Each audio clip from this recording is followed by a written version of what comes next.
So we're going to bring our next guest out. It's Michelle Morgan, and a lot of you know her from Heartland on CBC. They're going into their fourth season. 2 weeks ago, it was just premiered in the States. It's a big deal. We're very proud of her and the show for that.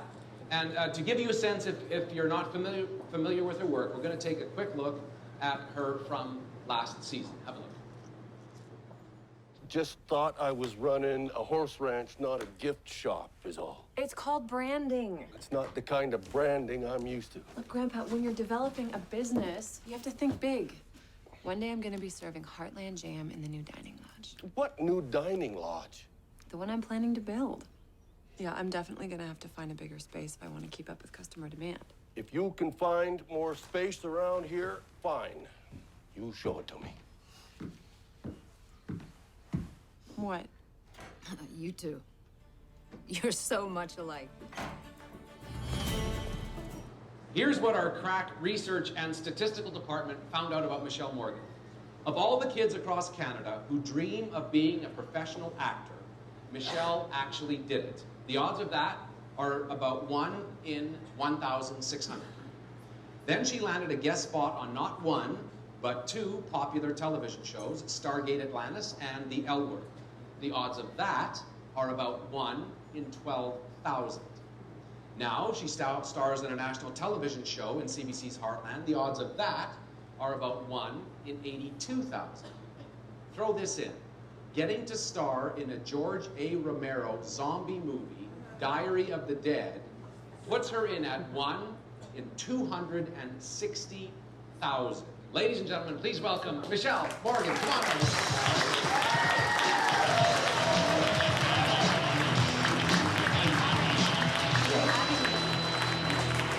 That's perfect. Have a seat, Michelle. Thanks for being here. Thanks for having me. It's great of you to join Kelly and I. Now, I have a question for you. So, I was just doing some research. So, you're in Heartland. Yes. While you're doing Heartland, same time, you're in Bunny Hug, which is a web series that some of you have seen. It's a great series that just had a big event at the Calgary International Film Festival last week. You've done that. You also are working on getting a travel and food show put together. That's right. On top of that, you also do sketch comedy in Toronto. Yeah. On top of that, you also do, for the women's shelter in Toronto, you help them with drama work and sort of drama therapy. I did. Yes. Which is impressive. You've done that. You also have this massive blog that covered an incredible array of music at our Sled Island Festival here. I love the Sled Island Festival. Did anyone go to any Sled Island Festival? It's the best music festival in Canada. Isn't it great? On It's top of that, you surf, Yeah. you love surfing. snowboard, and in the last little while, you have perfected a recipe for apple pie. You make it sound like a lot. And you've perfected a recipe for chocolate chip cookies. My question, what were you like in high school? Oh, man. All I did was snowboard and skip school and smoke a lot. But, Did you really? you make it sound like so much, but the truth is that actors have a lot of downtime. We do. Like, that's why a lot of actors are good cooks. Because, in between work, you're just, waiting for auditions, you're waitressing, whatever. And even when we're shooting Heartland, I'll usually have a week of a crazy schedule, and then a week where I shoot like 2 scenes. Now, you were born here in Calgary. Yeah. I did not realize that until I read. So you left when you were 9, your family moved away. What do you remember about that time? Oh man, so many things. It's actually really funny because my parents moved to Canada from Chile Yep. in the 70s. And at first they were going to go to the States, and they went to the US Embassy, and they said, you should go to Canada. And I said, okay. So they went to the Canadian Embassy, and they were like, yeah, we're going to go to Canada. We think maybe Toronto, and the guy's like, no, go to Edmonton. And my dad looked at my mom, and my mom was like, whatever, I don't speak English anyway. So they went to Edmonton in the middle of the winter. My dad had pretty good English, got a great job right away, got so much opportunity. They got great opportunity in Alberta, and then they ended up in Calgary, where I was born. And now my big opportunity, my first big, great work opportunity has been in Calgary as well. So I think that was kind of a full Isn't that a full circle story? Well, it's great to have you here. And how did it feel to come back to the city? Oh, It was good. Like we grew up southwest, like Buena Vista, so we were always playing in Fish Creek. That was my main memory, was playing in Fish Creek. Also, I remember going to school and never wearing red on Flames days because my parents didn't watch hockey.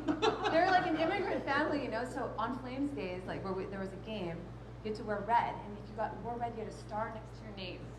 I had no stars next to my name, and I would go home and be like, Mom, you have to tell me when there's a Flames game, okay? And she was like, what are you talking about? So that's why I never really got into hockey. I'm sorry. I was kind of scarred. It's going to happen. Now, both of you, and you have a place in Toronto. Your bags are in Toronto. You've lived in Toronto. Yeah, I lived in Toronto. Do you feel the Calgary, Toronto, rednecky thing back and forth? Do you feel that? Rednecky thing.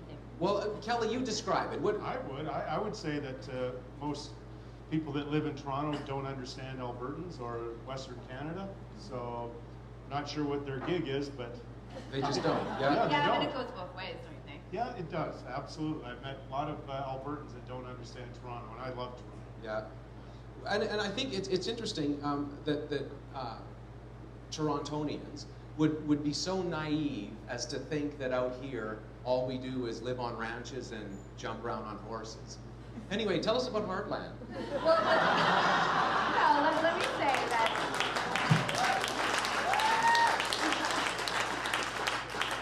I lived in Toronto for 10 years before coming out here. Yeah. And it is true that, you know, for someone born and raised in that area, they don't really know anything about Alberta. Mm-hmm. And so what? It's like a well-kept secret. You know what I mean? It's like it's like a good restaurant that you don't want people to know about. Like, Alberta is amazing. We have the Rockies. It's gorgeous. It's safe. It's awesome, right? And I think my friends that come visit me, because a few of them are always overwhelmed. It's like, Heller, and I'll take them out to eat, and it's like a well-kept secret. So who cares? They don't. Leave them there. And the truth is that there's a lot of Albertans who are like, "Oh, you're from Ontario? Yeah, I'm from Toronto." And they're like, "Oh." That chills You it know, right it's down. like Toronto's got some great stuff going too. So Now, and the Heartland experience, speaking of, I mean, Yeah. a lot of us, and especially people that come here from out of town, think, I want to get that Stampede experience, and the most they get is barfing off the bull at Ranchman's or whatever, right? it's a good experience. But you've got the real, I mean, you've ridden horses, I mean, talk about a perfect gig to get the Western man. experience. And we shoot down in Millerville, which is just beautiful. We're in the foothills. As far as the job goes in the acting gig in Canada, it's awesome. Yeah. My character, I get to do a lot of comedy and drama, which you don't often get. You know, if you're on a sitcom and you're doing kind of the two-dimensional character or whatever. So it's a great gig, and I love driving into work and seeing the sunset over the Rockies. Beautiful. Well, you got a guy, if you need a forest Right. ranger, I know a guy. I He'll want get to know you. what a pine beetle looks like. If you need someone to come by and say, have you put out that forest fire? He'll be your guy. We get weird. We've had to stop scenes because a moose runs by in the background. And so, yeah. Did We that ever have to happen stop- during a no, we game? have to stop scenes because Don Cherry walks by. We haven't had that yet. So far, so good. Yeah. Now, your character in Heartland this season, this is the 4th season, Yeah. Woo. is now, Just premiered last Sunday. isn't that great? And premiered in the States, big deal. Yeah. Premiered across the states, and we're gonna see how that goes. They're starting at season 1. So to me, I'm like, oh, that was so long ago. I was so inexperienced and stupid.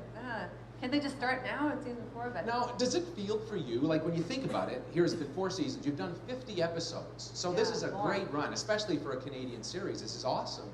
Does the show feel like it's made it? feels like it's come a long way. Yeah. All the the characters and the actors have really come to fruition. That the crew works so well together. When I watch it now, I feel like it's way better than it was when we started. Awesome.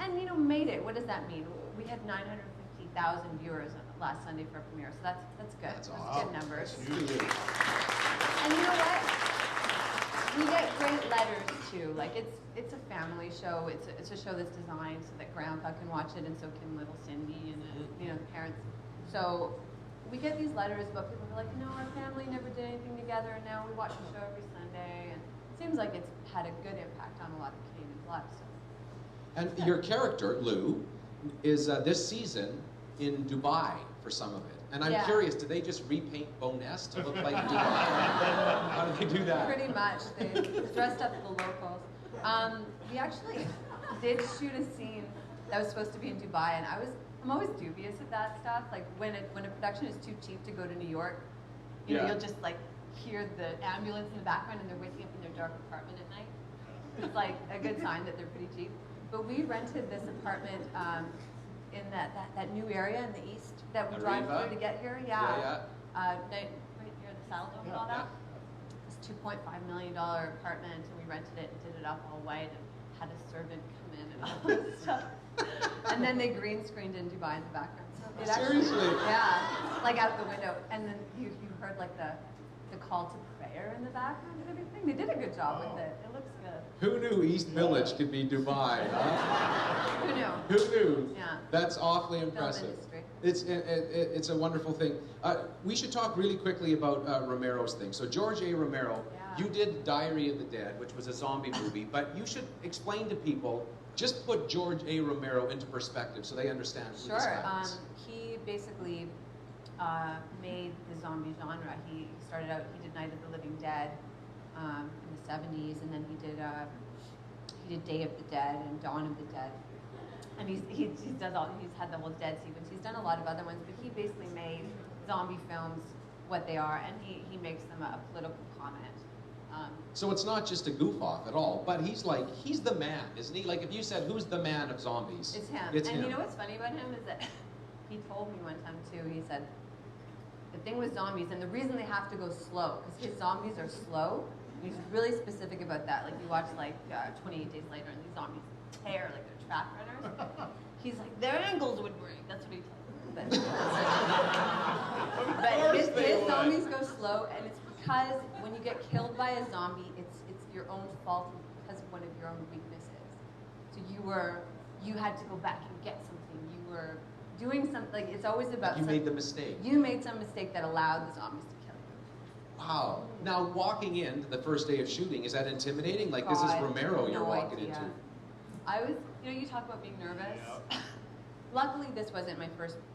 This is my first big project, but it wasn't my first thing. I was so nervous. But can I just tell you about my first day on a film set? Go nuts. Oh my God! I got there and they gave me this little piece of paper, and I'm from the theater background. And the assistant director said, "These are your sides." There's so much lingo in the film industry, and I said, "Okay." And I looked at it and it had all these charts on it with all the actors' names and stuff, and I said, "What is this?" And she said, "Your lines. It's your lines." And I was like, "Oh, sorry." Like she looked at me like I was such an idiot. And then I got to set, and everyone on set's really quiet for sound, and it's me and another actor, and everyone's super quiet. And I had the first line, and everyone was so quiet. The director even was like, "Action." So I was like, "So." I was saying my lines so quietly, and he said, "Michelle, speak up." So I made a fool of Terrifying. myself. Isn't it funny how you can be so intimidated, and then once you're used to it, But you have to make those mistakes. yeah, you do. If you want to try and do something and take a risk, you have to just be able to fall on your face. And so walking into Diary of the Dead, I was just like, I'm not scared. And I just tried to, I psyched myself into it, I love, next time I watch a zombie movie, I'm going to go, their ankles would break. Right. Hello. It's so obvious.